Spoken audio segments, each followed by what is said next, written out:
మా మహిళలు, మా గుండెకున్న సోదరులు మీలాగు నొప్పి పడతారు బిడ్డ అని ఈ సందర్భంగా తెలియజేస్తాను సోదరులారా.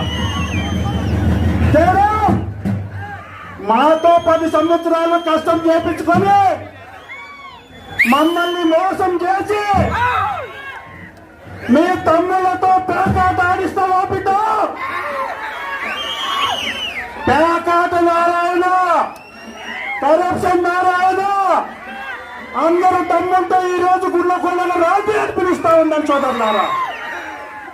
ఖబర్దార్ బిడ్డ, విరిపాచన్న గెలుపు మీకు అడ్డుకునే తమ్ముందా? ఒక్కసారి గుళ్ళకొండ ప్రజానికంని చూడండి కూడా ఈ సందర్భంగా సవాల్ విసిస్తా ఉన్నాం సోదరులారా. గుళ్ళకొండ అంటే జగనన్న ప్రాణం.